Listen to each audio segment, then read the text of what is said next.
Good morning. This is Chris, the old guy, and I thought I'd just say a few words. I was looking up some stuff on the phone the last few hours of the day after work, and somebody, what's his name, Scotty B. Cards. I've been a subscriber to him for a while, and he was talking about the second generation, the second.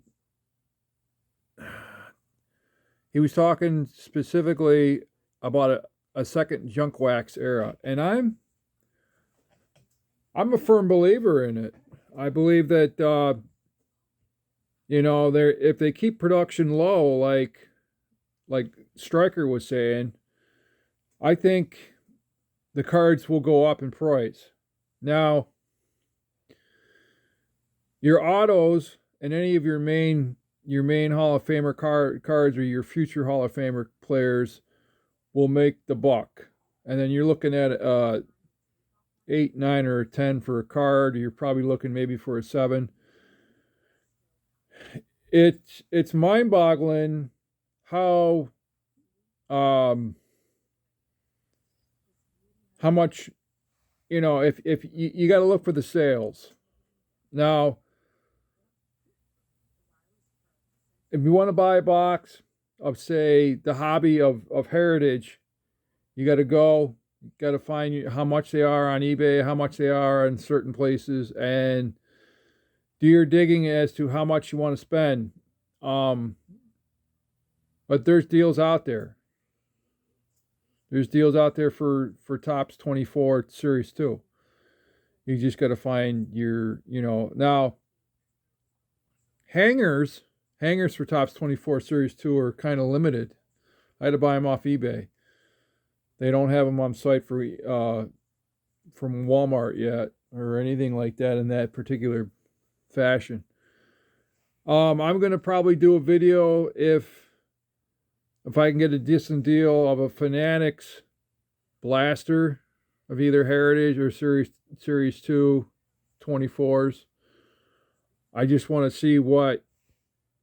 I mean, it's a little bit more pricier, but you can get, say, an auto something of I would call a non-consigned item. If you get the card and you send it in, you could get. I was taking a look at the different items that you can get. Balls, bats, memorabilia such as jackets, anything of that nature. Fanatics has done a big thing in presenting itself as a business where they more or less are trying to bring more people into the hobby. They're trying to keep production low. And they're trying to make a decent dollar in the hobby, and at the same time curb the breakers from making that extreme amount of money that the breakers are known for prior to COVID. See, that's why I just don't anticipate putting my money into a break where someone's going to open the cards for me and then they're going to ship them to me. I don't work that way. I want to break my own cards. I want to open my own cards. And when I started collecting cards years ago in the first junk wax era, it was collecting, and it still is collecting to me. But now I'm trying to look for some sort of profile where old guy is going to take some of his cards, he's going to grade some of his cards that are the sought after cards, and I'm going to probably, give them to my kids as a legacy. And whatever they want to do with the rest of my cards, if they want to sell them or whatever, I mean, there's going to be some sort of commodity when I'm not here on this earth. The bottom line is, if there is a second junk wax era, then there's going to be a slab wax era. And, I just. That's why I don't buy a lot of slabs. A lot of cards that are slabbed for grades.